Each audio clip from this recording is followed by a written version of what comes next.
Hey guys, it is Mucus YOLK Unlimited, and today I'm doing the top 10 worst effect monsters in all of Yu-Gi-Oh! So I'm going to turn to the side, and if you guys have any effect monsters that you think are within the top 10 worst effect monsters of all time, leave it in the comment section below before we start this video, and we're going to get on into it right now.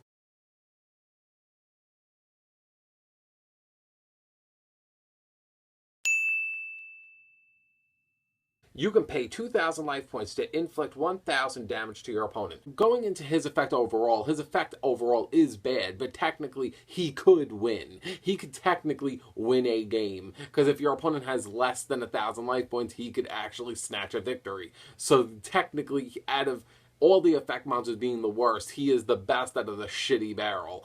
But being able to pay 2,000 life points overall for only 1,000 is a huge minus. Like, nobody in their right mind would play Needle Ball, but Needle Ball could still win. You know, there are so many better options. Like, if you wanted to have a burn deck, you wouldn't want to use this. You could use Solar Flare Dragon, Blasphia, Stealth Bird, Marshmallow, the list goes on. Like, why would you choose him? Like, Marshmallow is the prime example. Why would you want to play this when you could play Marshmallow?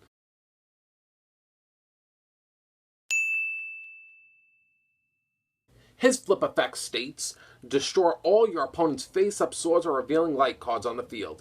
If Swords of Revealing Light is destroyed, you can perform your battle phase twice this turn or next turn if activated during your opponent's turn. So being able to go through your battle phase twice is extremely, extremely good. Now, the only problem with this is who the in their right mind plays Swords of Revealing Light anymore. I guess if you're going back to the burn deck realm, I guess, you know, some people might still play Swords of Revealing Light. However, nobody does it anymore. If you know someone that's willing to play Swords of Revealing Light, it's a funny card to use against them, to be like, aha, weather report, and people are like, what is that? It's basically up you to you.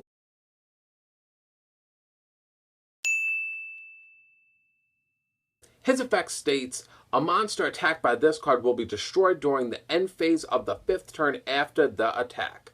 Now, going into this card is, obviously, this card is one of the worst Yu-Gi-Oh! Cards ever made. But the one thing that kept me from keeping him at a lower spot is at least he gives you a destruction quality.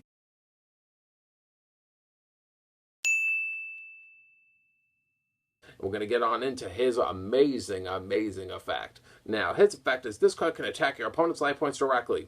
You got 0 attack points, bro.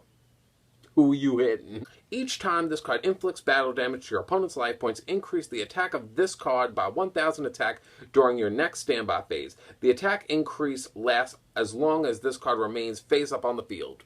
Now, already, I'm pretty sure you can't gain attack points if you inflict no damage, so you already have to have this card with an equip card, which is, while it is so wasteful. I mean, I guess if you would want to equip this card with stuff like Mage Power, Mirror Shield, because if you do that, I guess he'll always be stronger than the card that he attacks, but he has no protection and no reason to want to play this.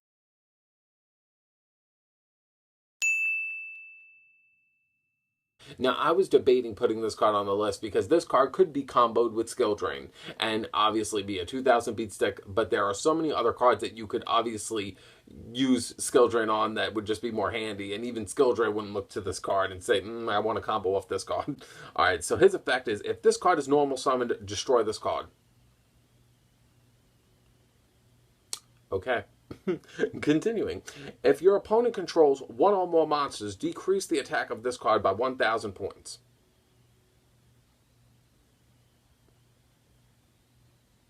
Now, it's bad enough you had that first effect, and you had to just keep on going.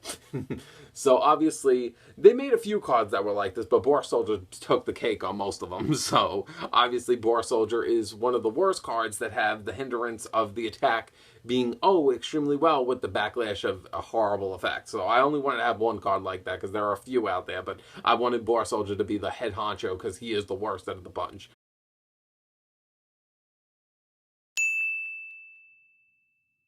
His effect states, if this card is attacked by a light monster, half this card's defense during the damage calculation only. Even at the time span of when this card was released, we still had stuff like Mystical Elf and Giant Soldier of Stone, so even back then, like, why would you ever in your right mind want to play this card? Like, really?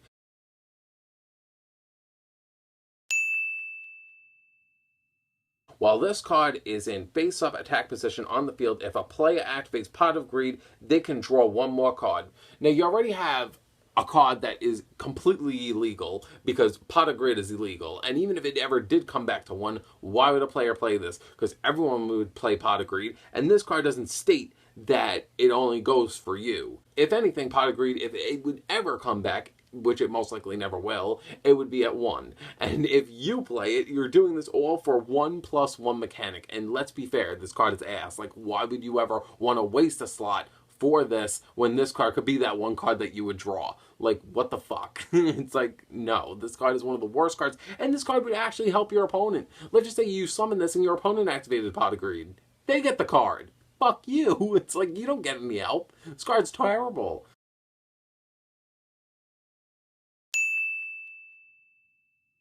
His effect states, if this card is normal or flip summoned, its original attack and defense are halved until the end phase of your next turn.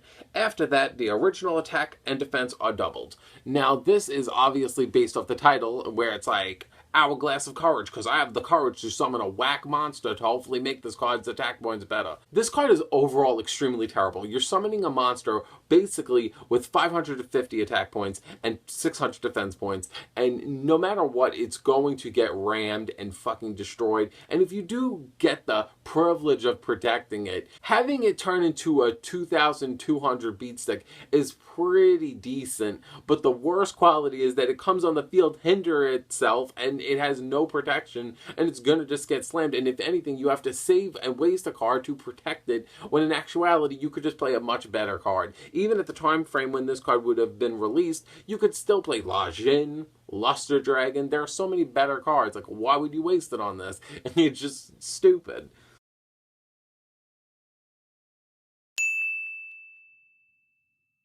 His effect states, when this card is changed from attack position to defense position, you can place any number of cards from your hand at the bottom of your deck in any order you desire. Wow, I could actually take all the cards that I wasted my time drawing, searching, and place them at the bottom of my deck for, wait a minute, what payoff?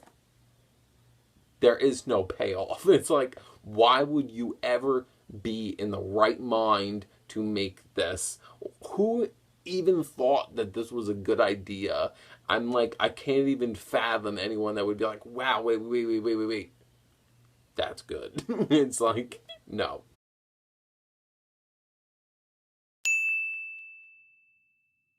His effect states, cannot be normal summoned or set. This card can only be special summoned by attributing a Petite Moth on the second of the turns Petite Moth has been equipped to Cocoon of Evolution. This card is fucking terrible. So I don't know why, even in the show, fucking Ma was looking at fucking Petite Moth and Cocoon of Evolution and Great Moth and said, oh my god, this is one of the greatest cards in all of the game. Because I'm like, Summon Skull, Gaia, fucking Gaia the Dragon Champion, fucking Dark Magician, Red Eyes, Blue Eyes, like, Gay Guardian. Why are you looking at fucking Great Moth and saying this is intimidating? Like, stop fucking advertising this piece of shit. Do not forget to leave your comments in the comment section below of a card that you think is completely ass for an effect monster that you think deserves to be on this list. If this video gets 800 likes by next week, I will consider making a top 10 worst spell cards in Yu-Gi-Oh! And you guys can check that out. So I hope you guys all have a great day and a better tomorrow.